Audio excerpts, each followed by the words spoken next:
देखिएगा, हमने जो सबसे पहला टॉपिक सीएफआर में स्टार्ट किया that is Ind AS 102। The name of the इंडेस is share based payment. देखिए, नाम से ही ये अपने आप को डिफाइन कर रहा है कि अगर कोई भी एंटिटी किसी ट्रांजैक्शन में एंटर कर रही है और उस ट्रांजैक्शन का settlement in form of shares किया जाए, शेयर बेस्ड पेमेंट, यानी मान लीजिए फॉर एग्जांपल मैंने इनसे रॉ मटेरियल खरीदूंगा तो इनको पेमेंट करना पड़ेगा। मैंने इनके साथ एग्रीमेंट कर लिया कि मैं इनको जो पेमेंट करूंगा वो इन फॉर्म ऑफ शेयर्स करूंगा, तो इमीडिएटली मेरा ये सेटलमेंट किस पर बेस्ड हो गया? शेयर्स पर बेस्ड हो गया। तो देखिए, मैंने फर्स्ट लाइन जो डेफिनेशन थी इस इंडेस की, क्या लिखा? एक एंटिटी एक ट्रांजैक्शन में एंटर करेगी जिसका सेटलमेंट होगा इन फॉर्म ऑफ शेयर्स। कोई भी ट्रांजैक्शन करूंगा लेकिन उसका सेटलमेंट किस फॉर्म में होगा? शेयर्स के फॉर्म में होगा, या फिर बेस्ड ऑन शेयर्स होगा।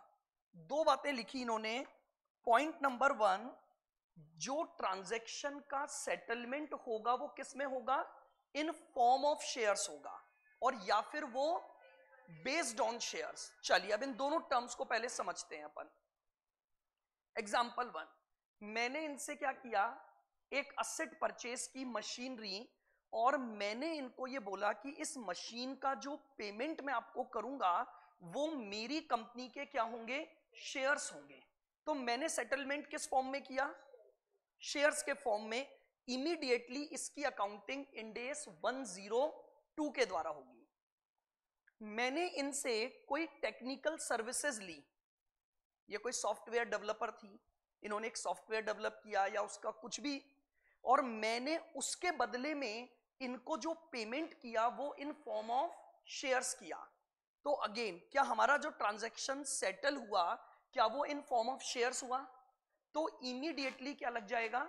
इंडेस 102 लग जाएगा। नाउ अब सेकंड सिचुएशन समझना।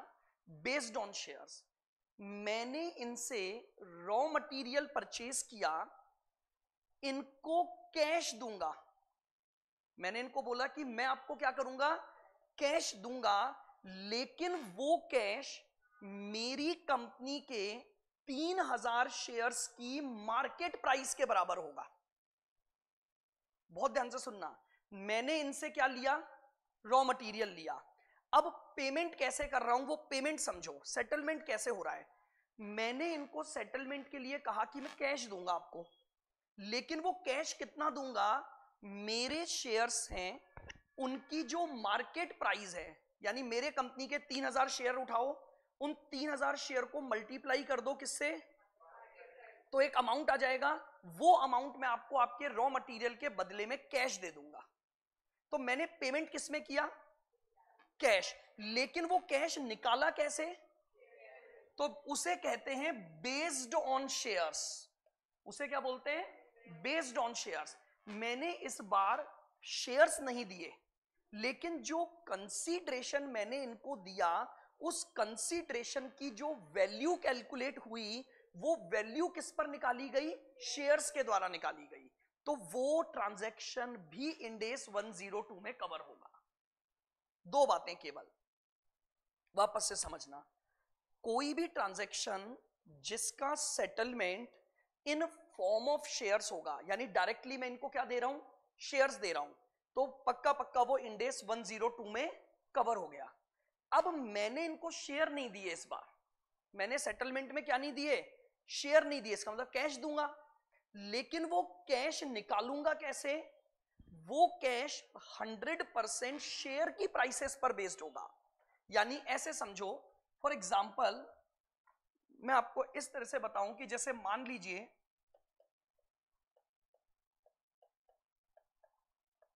ये है मिस्टर ए,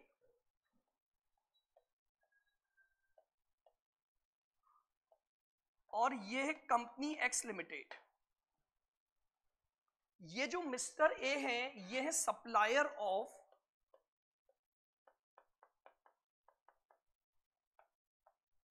रॉ मटेरियल, इन्होंने सप्लाई किया ₹5 लाख का मटेरियल। मैंने इनसे क्या खरीदा? As a company point of view मैंने क्या खरीदा? 5 लाख रुपए का रॉ मटेरियल खरीदा। नाउ पॉइंट नंबर 1, मैंने इनको बोला कि सेटलमेंट में 50,000 शेयर्स एट द रेट ₹10। बताइए मैंने सेटलमेंट किस तरह से किया है? बेस्ड ऑन शेयर्स या इन फॉर्म ऑफ शेयर्स है? ये समझो, बिल्कुल वर्ड टू वर्ड चलना, एक एक डेफिनेशन को समझना तो इंडेस बहुत आसान है। नहीं तो जब आप प्रैक्टिकल क्वेश्चन करोगे तो बार बार कंफ्यूज यहीं पर हो जाओगे कि क्या सेटलमेंट हो रहा है। मैं टर्म्स पर जा रहा हूं। मैंने क्या खरीदा? Raw material. बदले में क्या दे रहा हूं? शेयर्स दे रहा हूं। तो इसे क्या बोलूंगा? इन फॉर्म ऑफ शेयर्स मैंने अपने ट्रांजैक्शन को क्या कर लिया? सेटल कर लिया। आओ और देखते हैं।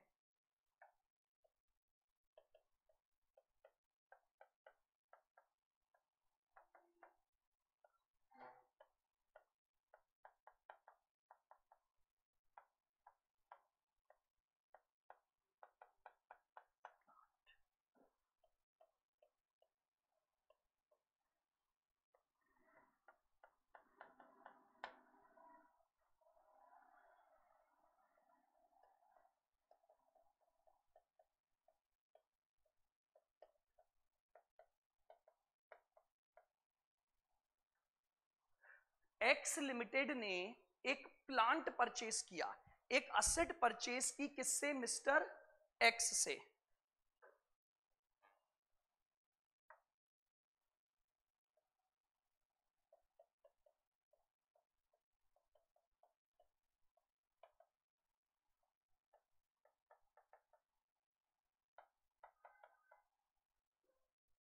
बताइए क्या बोलोगे इसे?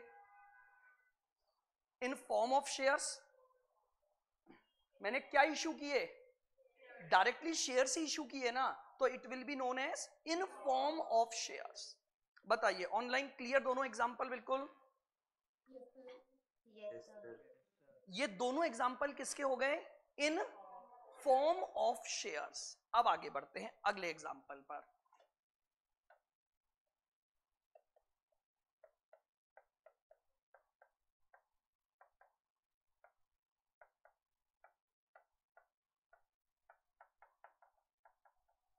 ये पी है मेरे raw material supplier.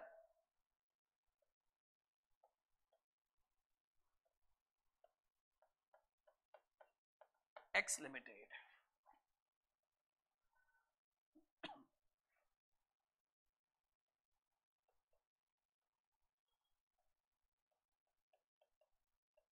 Raw material purchase किया है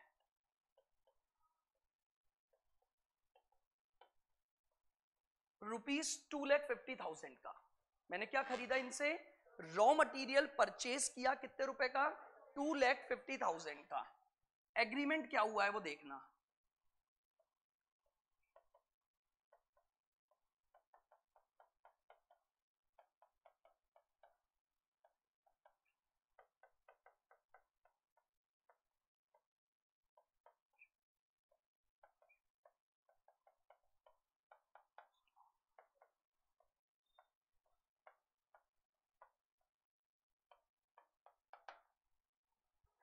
एक्स लिमिटेड ने अपने सप्लायर से एग्रीमेंट किया, मैं तुम्हें क्या दूंगा?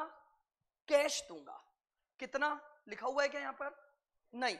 उसने आगे उसकी कंडीशन लगा दी कि कैश तो दूंगा, लेकिन कैश कितना दूंगा? जो मेरे 3,000 शेयर की क्या चल रही होगी? मार्केट प्राइस चल रही है, उतना कैश मैं तुम्हें दे दूंगा। तो सेटलमेंट हुआ तो किसमें? कैश में। लेकिन वो कैश किसके ऊपर बेस्ड था? शेयर्स की प्राइस के ऊपर बेस्ड था। इस पर भी इंडेस 102 लगेगा। इसे क्या बोला जाएगा? Payment based on shares. इसे बोला जाएगा पेमेंट बेस्ड ऑन शेयर्स।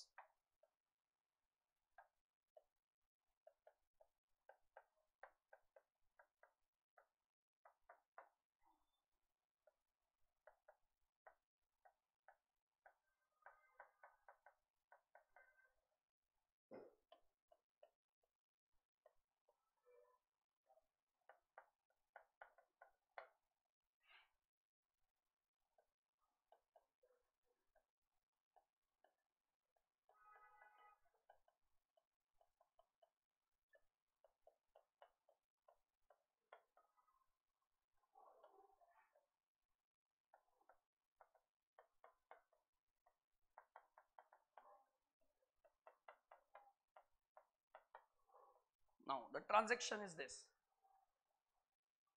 मैंने रॉ मटेरियल खरीदा 1,80,000 का और 1,80 उसको कैश दे दिया, क्या इंड एस 102 लगेगा?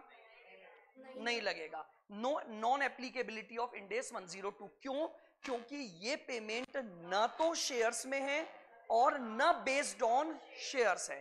तो मतलब जो पहला रूल दिया गया इंड एस का कि ये कैसे पहचानोगे कि कौन से ट्रांजैक्शन इस इंड एस में कवर होंगे, तो इन्होंने डेफिनेशन में सिर्फ एक लाइन बोली, अगर एंटिटी अपने ट्रांजैक्शन का settlement in form of shares कर रही है या बेस्ड ऑन शेयर्स कर रही है, तो वही पेमेंट क्या कहलाएगा?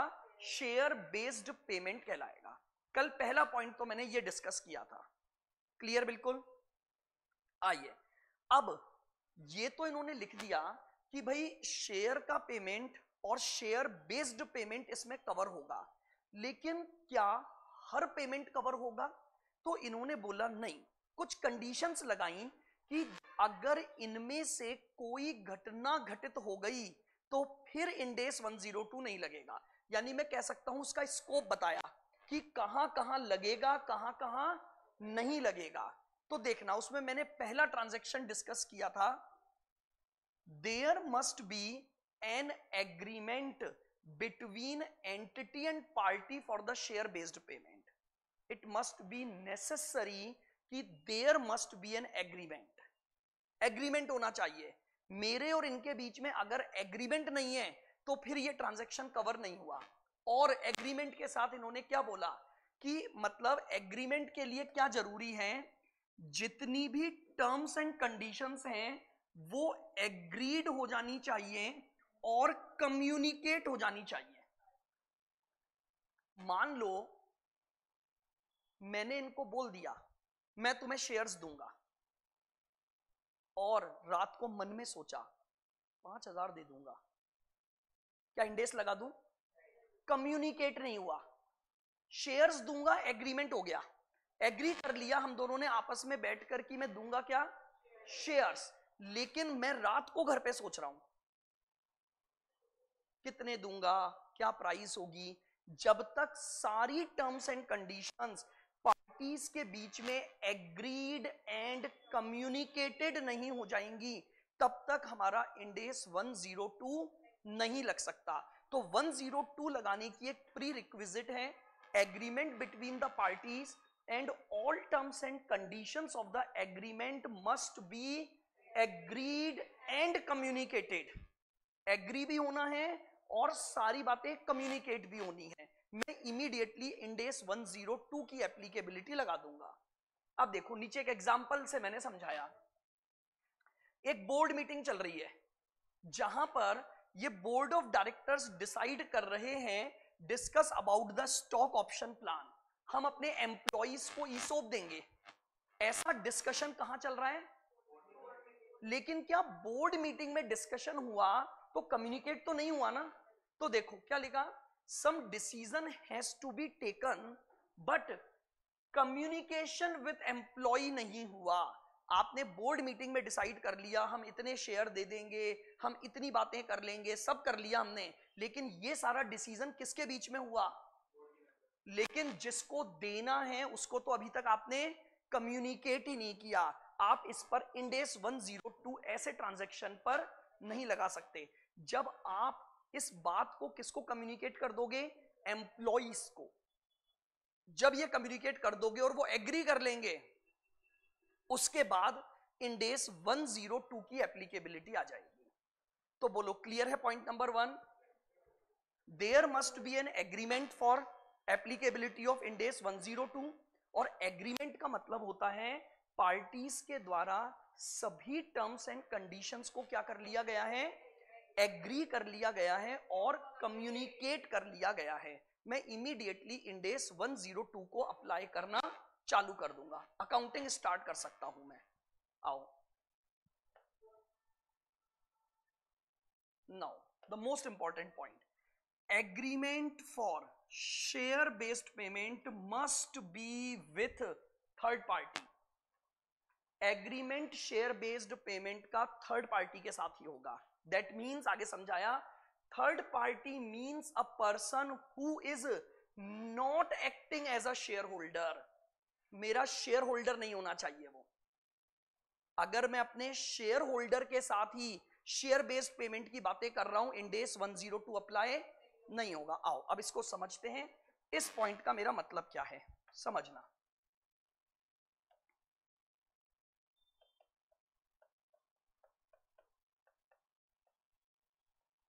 मिस्टर ए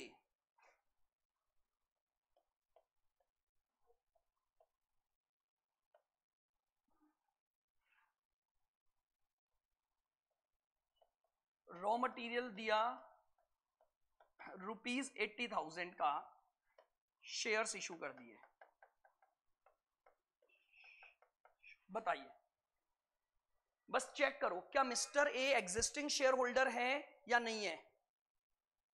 कहीं लिखा मैंने कि इसके पास शेयर्स हैं या कुछ, यानी इंडिपेंडेंट थर्ड पार्टी है, तो इस पर क्या लग जाएगा, शेयर बेस्ड पेमेंट अप्लाई हो जाएगा.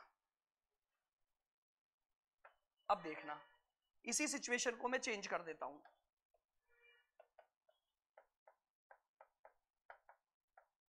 Mister H holding 2000 shares of x limited. Mister H एक पर्सन है, कोई इंडिपेंडेंट पर्सन है, लेकिन वो इस कंपनी का क्या है, शेयर होल्डर है. उसके पास एक्स लिमिटेड के क्या पड़े हुए हैं, शेयर्स पड़े हुए हैं.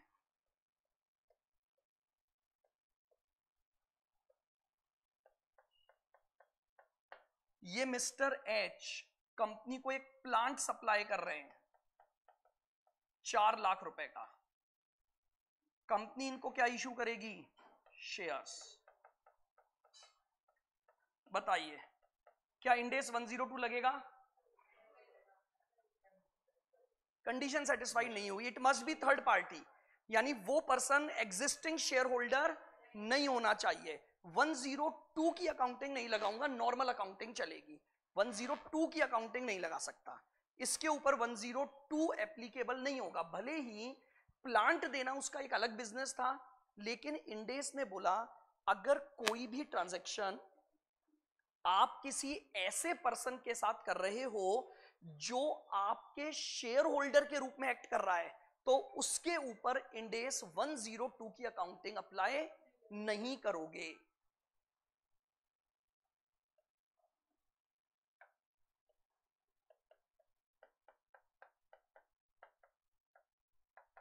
मिस्टर एम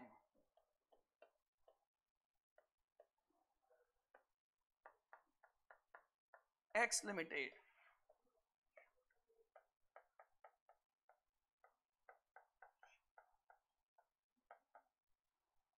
बताइए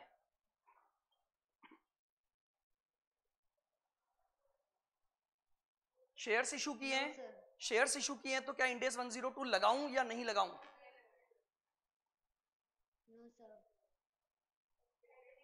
मतलब हाँ नहीं भी कर रहे हो ना, उसमें भी आपके चेहरे बता रहे हैं कि पता नहीं यार, हम मतलब मन तो कुछ और बोल रहा है, सर कुछ और बोल रहा है.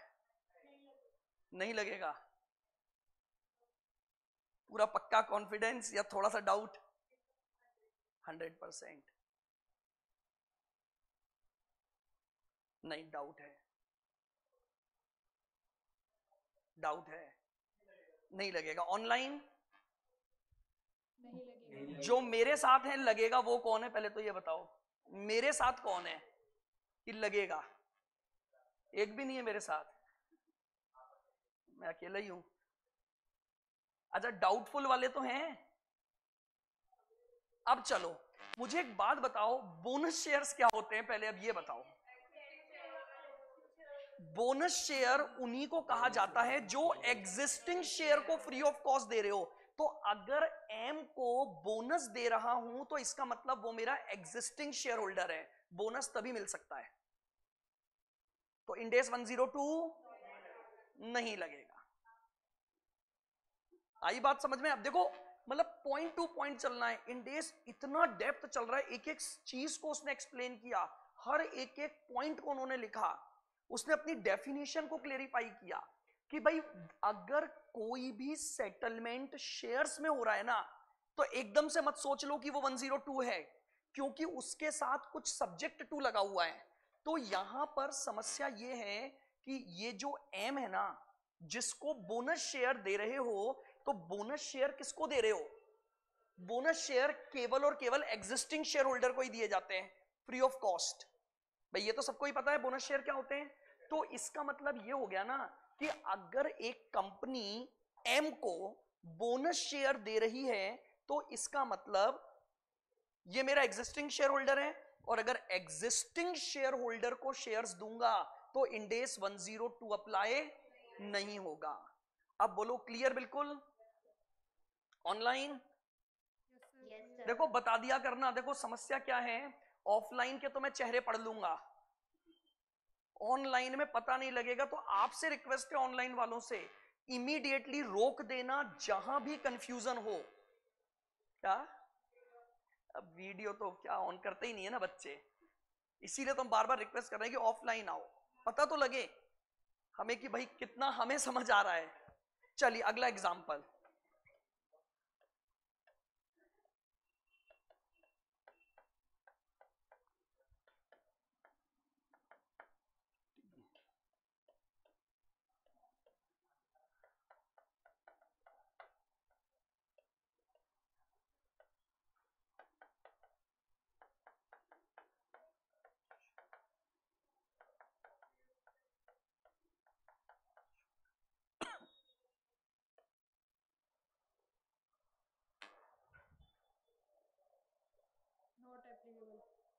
राइट शेयर्स दिए हैं,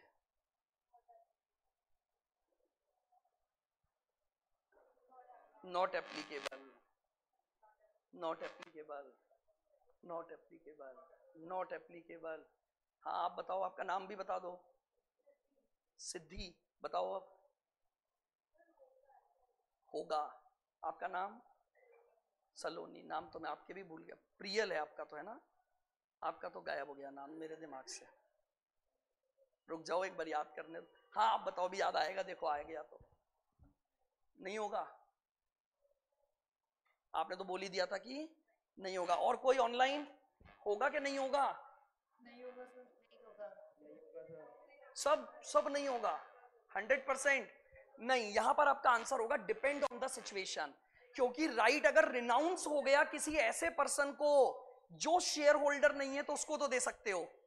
तो यहां आपको क्वेरी आनी चाहिए थी, सर ये पर्सन कौन सा है, क्योंकि राइट इशू के साथ एक कंडीशन होती है। अगर मान लीजिए ये मिस्टर टी को ये जो राइट शेयर्स इशू हुए हैं, अगर ये शेयर होल्डर है और इसने राइट को एक्सरसाइज कर लिया, तो इंडेस 102 नहीं लगेगा। लेकिन अगर ये वो पर्सन है जिसके पास राइट रिनाउंसमेंट आया था, और अगर ये खरीद रहा है, तो जरूरी थोड़ी है कि ये शेयर होल्डर हो। समझ लो मेरी बात को, वापस से समझो। नाम बता ही दो, नहीं आएगा याद। पलक। जैसे मान लो फॉर एग्जांपल पलक मेरी शेयर होल्डर है, उसके पास मेरी कंपनी के क्या हैं? शेयर्स हैं। समझना ध्यान से। अब राइट ऑफर निकाला मैंने, तो मैंने पहला राइट इनको दिया होगा पलक को कि भाई पलक के पास 2000 शेयर हैं, मैंने 1:1 में राइट ऑफर निकाल दिया, तो पलक को राइट मिल गया कितने शेयर खरीदने का? 2000। 1:1 में डेटा याद रखना साथ में। अब पलक के पास दो ऑप्शन है। पलक अगर खुद शेयर्स ले लेती है, तो ये राइट इशू बताओ किसको हुआ? एग्जिस्टिंग शेयर होल्डर को। इंडेस 102 नॉट एप्लीकेबल। अब पलक ने क्या किया? पलक ने अपना राइट प्रियल को रिनाउंस कर दिया, और ये मेरी शेयर होल्डर नहीं है, ये मेरी शेयर होल्डर नहीं है। तो अब मैं इनको जब राइट शेयर दूंगा, तो वो यहां कवर हो गया। बोलो बात आई समझ में? यानी राइट इशू में देखो, जनरली तो हम ये मानते हैं कि राइट इशू किसको दिया जा रहा है? एग्जिस्टिंग शेयर होल्डर को। बट यहां पर आपको दोनों कंडीशन समझनी है। अगर right issue existing share holder को ही दिया जा रहा है, तो इंडेस 102 एप्लीकेबल नहीं होगा। लेकिन अगर राइट इशू किसी ऐसे पर्सन को दिया जा रहा है जो कि हमारा शेयर होल्डर नहीं है, तो उस केस में शेयर इशू करते ही क्या लग जाएगा, इंडेस 102 लग जाएगा। बताइए ऑनलाइन, क्लियर ये point?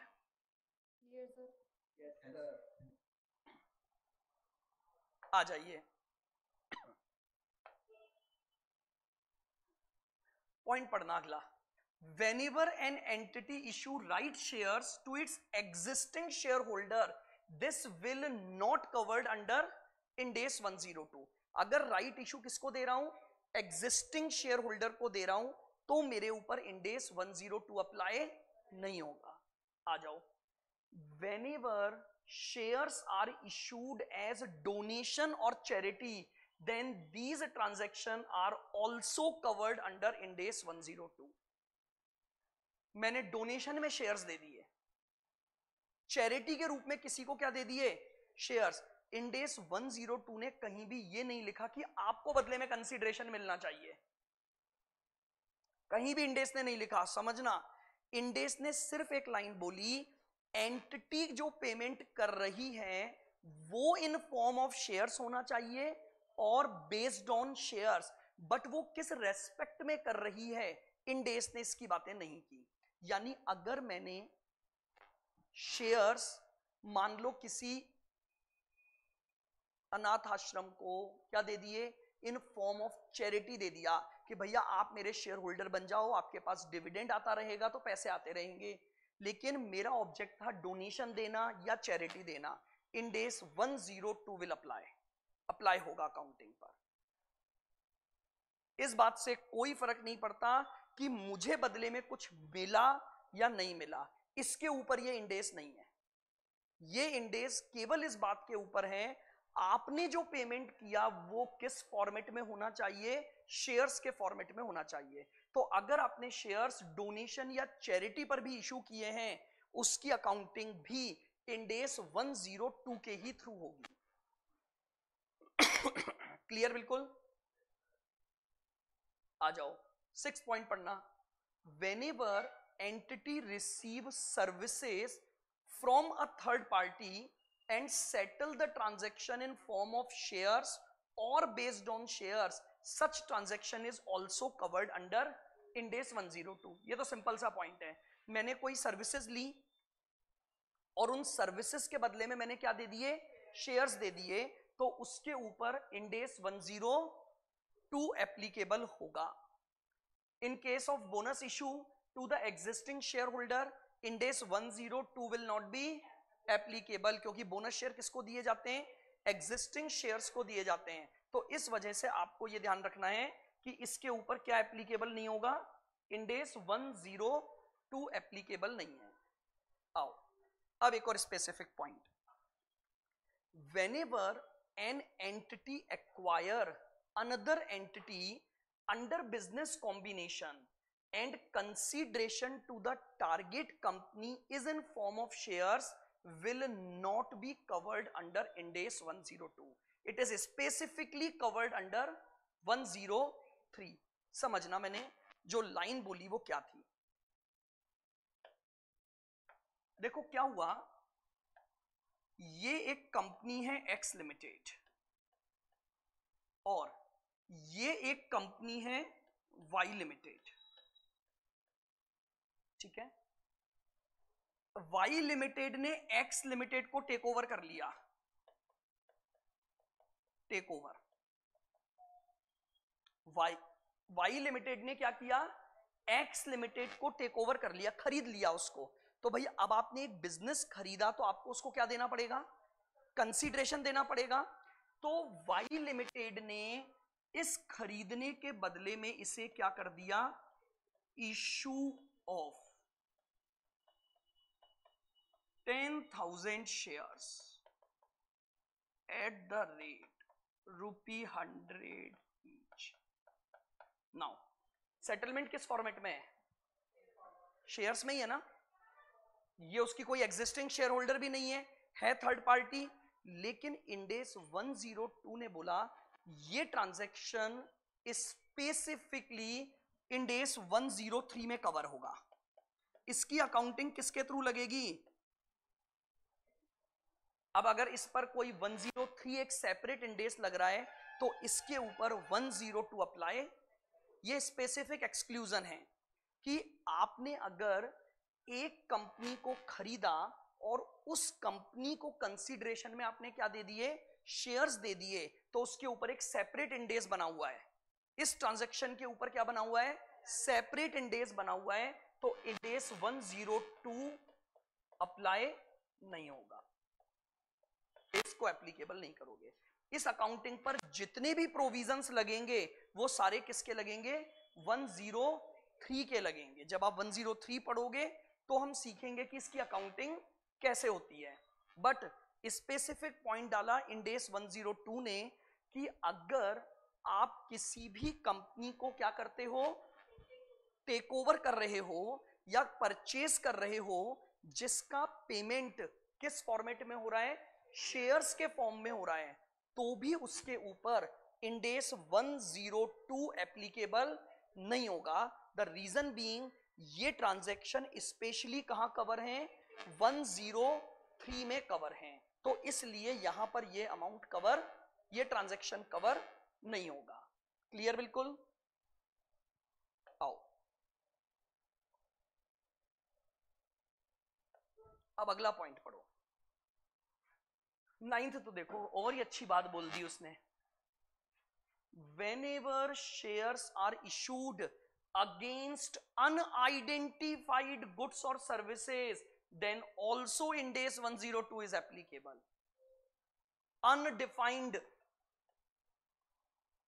Undefined goods and services के लिए भी अगर शेयर दे दिए तो इस पर भी Ind-AS 102 लगाओ। देखिए अब आप में से कौन बताएगा अनडिफाइंड का मतलब क्या है। यहां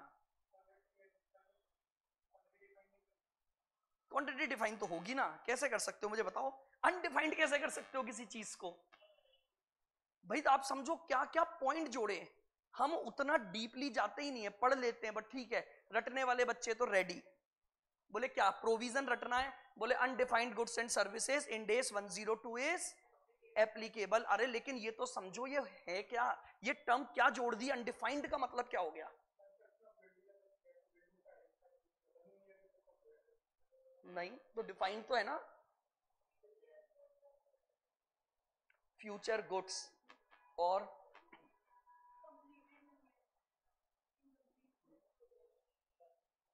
तो आ गया वो कंस्ट्रक्शन, उन्होंने वही बोला।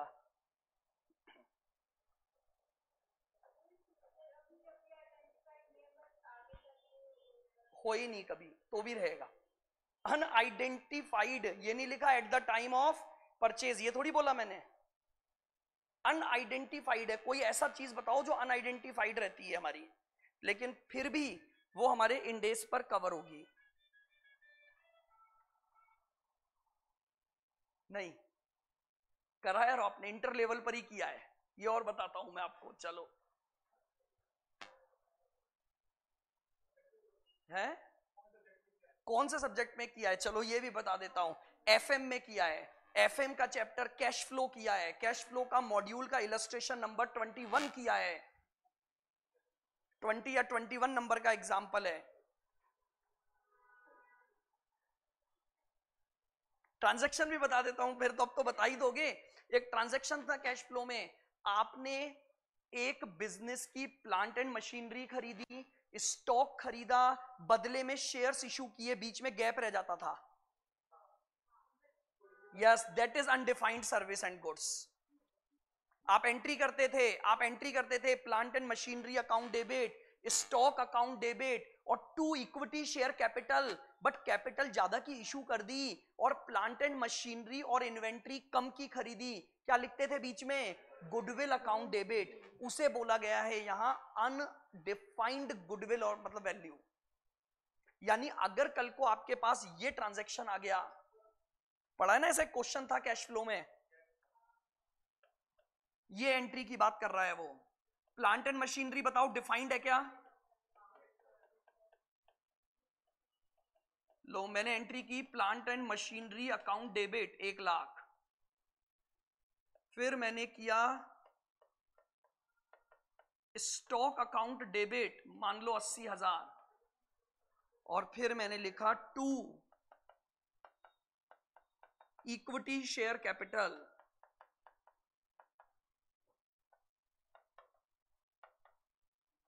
2 लाख, एंट्री तो बराबर हुई नहीं। मैंने सेटलमेंट कितने का किया, तो 2 लाख का सेटलमेंट किया ना। अब सेटलमेंट तो किस में हुआ है, शेयर्स में, तो इंडेस 102 तो लगेगा, लेकिन 102 लगेगा तो समस्या रह गई, अनडिफाइंड क्या है यहां, 20,000 अनडिफाइंड है, जिसके लिए आपने शेयर तो दे दिए लेकिन हम डिफाइन नहीं किया हमने उसको। तो वो अनडिफाइंड क्या होता है, गुडविल अकाउंट डेबिट। कितना, अब गुडविल को डिफाइन थोड़ी करोगे, मेरे पास क्या आया, अच्छा गुडविल क्या है, गुडविल क्या होती है, चलो कंपनी की रेपुटेशन, और कोई नहीं, वो तो उसका आप वो बता रहे हो कि वो किस कैटेगरी में जाता है। What is goodwill, what is the definition of goodwill, मतलब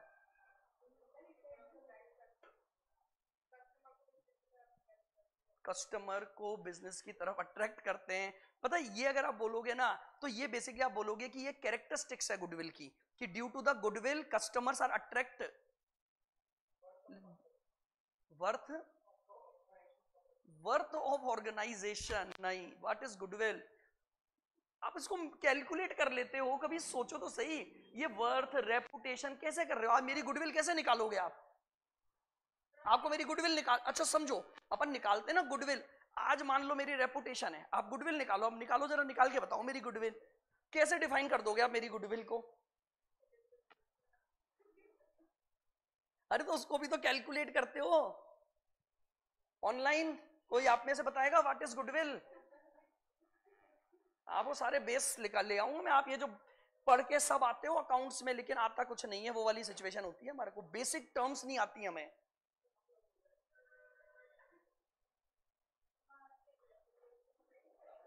ऑनलाइन ऐप क्या बोला, वापस बोलो, रेपुटेशन होती है फर्म की, रेपुटेशन। देखो रेपुटेशन आप जो बोल रहे हो ना वो ठीक है, बट मैं बोल रहा हूं कि उस रेपुटेशन को आप मेजर करते हो ना, तो ये कोई डेफिनेशन नहीं हुई कि reputation of business is goodwill. और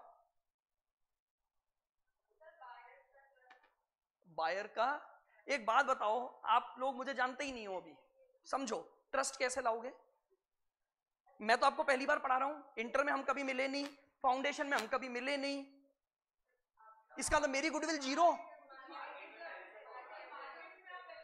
मार्केट में आप पहले से, और सोचो आप पहुंचोगे, आप डेफिनेशन पर भी पहुंचोगे, मार्केट वैल्यू नहीं, देखो एक्चुअली में आप जो चीजें बोल रहे हो ठीक है, उसका मीनिंग गुडविल है, बट एक्चुअली में गुडविल की जो डेफिनेशन दी गई है वो क्या दी गई है, goodwill is future earning capacity of business arising through the past effort in your business, that is goodwill. बाकी सब बेकार है आप जो बोलते हो, मैंने पास्ट में कुछ एफर्ट लगाए ना भाई, मेरी गुडविल कैसे बन गई, रेपुटेशन कैसे बन गई, मैंने 20 साल पास्ट में एफर्ट लगाए, और इस एफर्ट की वजह से अब मैं क्या करूंगा, कमाऊंगा, दैट इज कॉल्ड गुडविल, इसीलिए हम उसको वैल्यूड करते हैं। आपने पढ़ा है ना वो, और एक और चीज बताऊं, आप सब पढ़ के आए हो past year method, average profit, अरे ये कभी लॉजिक से सोचा ये क्या थे, ये क्या हो गए, हम पढ़ के आ जाते हैं, मैं वही चीज बोल रहा हूं। हाँ आपने पढ़ा ना, पिछले 5 सालों के प्रॉफिट निकालते थे, पार्टनरशिप में भी पढ़ा है, बोले 5 सालों के प्रॉफिट निकालते थे, उनका एवरेज करते थे, फिर एफएमपी निकाल लेते थे, multiply by 3, that is goodwill, वहीं से डेफिनेशन है। पास्ट के बिजनेस एफर्ट की वजह से, पास्ट में मैंने जो एफर्ट मेरे बिजनेस में डाले उसकी वजह से फ्यूचर में जो अर्निंग्स करूंगा ना, बस वही गुडविल है, फ्यूचर बेनिफिट मिलेंगे मुझे उसकी वजह से। पास्ट के कौन से effort, operating effort, non operating नहीं, पास्ट में मैंने क्या किया, एक 20 लाख की एफडी बनवा दी, उस एफडी का भी ब्याज मिलेगा भाई, पास्ट में कमाया भी ना 20 सालों में, गुडविल ही थोड़ी, मनी भी तो थी। अब मैंने उस मनी को जोड़ा और बैंक में एक 20 लाख की एफडी बना दी, क्या उस एफडी पर ब्याज नहीं कमा रहा हूं, कमाऊंगा ना फ्यूचर में, लेकिन that is not my goodwill. इसीलिए जानते हो आप नॉन ट्रेड इन्वेस्टमेंट की इनकम माइनस करते थे प्रॉफिट्स में से, कभी जाना क्यों करते थे, आप जब गुडविल निकालते हो ना तो माइनस करते हो income from non trade investments. क्यों करते हो? क्योंकि वो आपके ऑपरेटिंग बिजनेस की नहीं है। गुडविल बहुत प्रॉपर डेफिनेशन देती है। गुडविल बोलती है आपके पास्ट एफर्ट जो आपने बिजनेस में लगाए हैं और उसकी वजह से जब फ्यूचर में कमाओगे, that is only your goodwill. FD से भी कमाओगे, मैंने एक प्रॉपर्टी खरीद रखी है उसके रेंट से भी कमाऊंगा, लेकिन वो मेरी गुडविल नहीं है। अर्निंग तो है लेकिन वो मेरी गुडविल में काउंट नहीं होता। इसीलिए याद करो, कैपिटल एम्प्लॉयड निकालते समय नॉन ट्रेड इन्वेस्टमेंट को भी हटा देते थे, इनकम को भी हटा देते थे। वो तो तब रटते थे ना अपन फॉर्मेट, बोले कैपिटल एम्प्लॉयड में क्यों हटा रहे हैं? क्योंकि गुडविल की डेफिनेशन बनी हुई है वहां पर। ठीक है, वो हम एक फॉर्मेटिंग पढ़ते हैं कि हाँ फॉर्मेट है कि नहीं, अच्छा भाई एवरेज प्रॉफिट और सुपर प्रॉफिट के बेसिस पर हम तो वही करके आ रहे हैं ना भाई। एक दो मेथड होते हैं, बोले average profit, super profit, but actually में उनको निकालने के पीछे गुडविल की मेन मोटिव, मेन डेफिनेशन है। गुडविल इसीलिए केवल ऑपरेटिंग बिजनेस की निकाली जाती है क्योंकि गुडविल का डेफिनेशन पार्ट ही यही बोलता है आपने अपने बिजनेस में जो एफर्ट डाला है ना पास्ट में, उसकी वजह से जब फ्यूचर में कमाओगे, that is your only goodwill which is called your reputation. बोल लो अब आप उसको, भाई वो रेपुटेशन भी तो पास्ट के एफर्ट से ही बनेगी ना। तो पास्ट के एफर्ट से जो कमाऊंगा, पढ़ाऊंगा मैं आपको जब अपन पढ़ेंगे चैप्टर वैल्यूएशन ऑफ गुडविल। अब उस दिन वापस पूछूंगा कि गुडविल क्या होती है। ठीक है, तो अभी वापस यहां आ जाते हैं अपन। तो इंडेस 102 बोल रहे हैं अब आपने यहां पर एक अनडिफाइंड, अनआइडेंटिफाइड अमाउंट भी पे किया ना, 20,000, जो किसी भी पर्टिकुलर कोई प्रोडक्ट, कोई सर्विस, कुछ नहीं, अनआइडेंटिफाइड है। Goodwill is basically unidentified. मेरे पास कुछ आया थोड़ी, लेकिन मैंने उसके लिए क्या कर दिया, पेमेंट। और पेमेंट किस फॉर्म में किया, शेयर्स। इंडेस 102 लग जाएगा। यहां मेरा ऑब्जेक्ट 102 ढूंढना है। तो यानी 102 ने क्या बोला, अगर शेयर्स इशू हुए हैं against unidentified goods and services. Unidentified good service का मतलब बेसिकली गुडविल हो गया, सबसे बेस्ट एग्जांपल है ये। वही होता है गुडविल के लिए ही पेमेंट जब हम करते हैं वो अनआइडेंटिफाइड होती है। Then also 102 will be applicable. तो यहां पर भी हमारा क्या होगा, 102 एप्लीकेबल होगा। बताइए क्लियर यहां तक के पॉइंट? क्या क्या पॉइंट हो गए अब हमारे, एक बार वापस से हम रिवाइज कर लें। पॉइंट नंबर 1 तो डेफिनेशन थी, कोई भी ट्रांजैक्शन जिसका settlement in form of shares होगा और बेस्ड ऑन शेयर्स होगा, 102 will applicable. Second point, there must be an agreement between the parties, और agreement means all terms and conditions must be agreed and communicated between the parties. फिर अगला point, third party का payment ही include होगा। यानी अगर आपने payment, जो शेयर बेस्ड पेमेंट आप कर रहे हो, वो किसको कर रहे हो, थर्ड पार्टी को कर रहे हो। यानी वो आपका एग्जिस्टिंग शेयर होल्डर नहीं होना चाहिए। वो ही पेमेंट आपके 102 में कवर होंगे। उसके बाद bonus shares not applicable, right shares not applicable अगर वो एग्जिस्टिंग शेयर होल्डर को हैं तो। उसके बाद अगर एक कंपनी दूसरी कंपनी को परचेज करती है और कंसीडरेशन शेयर्स के फॉर्म में जा रहा है तो 103 लगेगा, 102 एप्लीकेबल नहीं होगा। डोनेशन या चैरिटी के रूप में अगर आपने शेयर्स इशू किए हैं तो 102 एप्लीकेबल होगा। अनआइडेंटिफाइड या अनडिफाइंड गुड्स और सर्विसेज हैं तो उनके ऊपर भी क्या लगेगा, 102 एप्लीकेबल होगा। बताइए यहां तक अगर आपको कोई भी पॉइंट पूछना है तो आप बताएं मुझे। क्या चीज? अनआइडेंटिफाइड में यही आता है, गुडविल ही आती है। इकलौती एग्जांपल है जिसके लिए अपन पेमेंट करते हैं। जहां भी जो डिफरेंस आ जाता है ना कि गुडविल के लिए आप पेमेंट कर रहे हो, उसको इंक्लूड किया है यहां पर, क्योंकि अदरवाइज वो और कहीं भी इंक्लूड नहीं था। बहुत इंडेस ने बहुत ट्रांसपेरेंसी से एक एक पॉइंट बनाए कि ऐसा ना हो जाए कि कल को कोई ट्रांजैक्शन छूट जाए। उन्होंने हर चीज को लिख दिया। जैसे आपको डोनेशन चैरिटी है, वो भी बेसिकली अनआइडेंटिफाइड ही, अगर मैं दूसरा लूं, बट मैंने उसको अलग से लिख दिया एक्चुअल में। भाई जैसे मान लो मैंने डोनेशन के रूप में शेयर्स दिए, मैंने क्या लिया? अनआइडेंटिफाइड ही है ना, वो भी डिफाइन नहीं हो सकता। मुझे क्या मिला? डोनेशन दिया चैरिटी, तो सुकून मिला भाई, इसीलिए दे रहा हूं मैं। चैरिटी क्यों कर रहा हूं? नहीं तो फिर बताओ टैक्स में, अरे तो टैक्स का डिडक्शन वो अलग चीज हो गई। मतलब अकाउंटिंग उस पॉइंट से बोल रहा हूं कि भाई मुझे एक्चुअली में क्या मिला उसका, या मतलब जो चीज भी है तो वो बोल रहे हैं कि अनआइडेंटिफाइड गुड्स है वो आपका, कुछ उससे कोई फर्क नहीं पड़ता। आपने चैरिटी दी, डोनेशन दी, इसीलिए उसको मैंने एक सेपरेट पॉइंट बना दिया। अब यहां जो छोड़ा फिर वो क्या बचा? गुडविल, कि अनआइडेंटिफाइड गुड्स और सर्विसेज क्या हो गई मेरी? गुडविल, कि जिसके लिए मैं एक्स्ट्रा पेमेंट भी करता हूं बट वो डिफाइंड नहीं है मेरे पास। बताइए, क्लियर बिल्कुल यहां तक की बातें?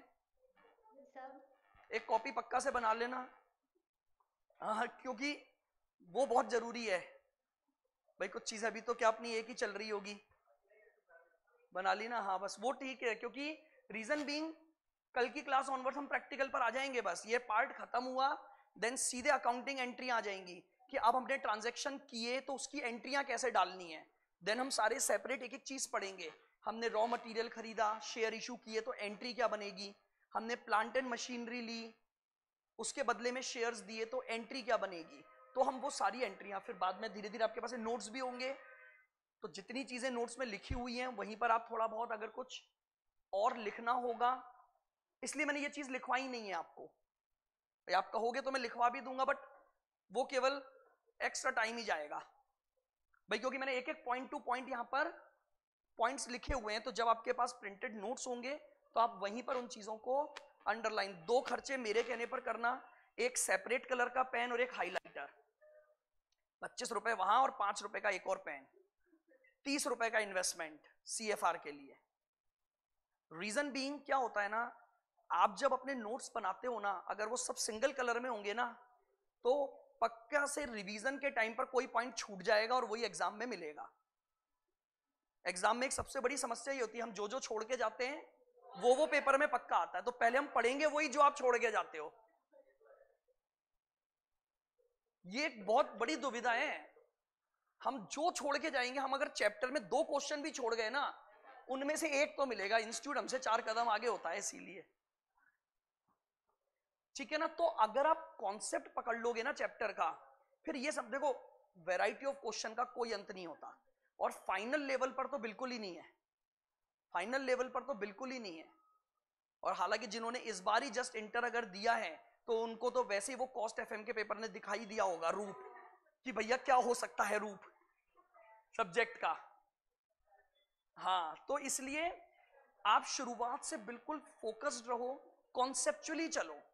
इनकी बस एंट्रियां समझनी है आपको। ट्रांजैक्शन समझ अगर आ गए ना, तो फिर तो हमें केवल एंट्रियां बनाना सीखना है कि भैया इस ट्रांजैक्शन को हम एंटर कैसे करेंगे अपनी बुक्स में। ठीक है, तो आज इतना ही। सर, हाँ जी बोलिए।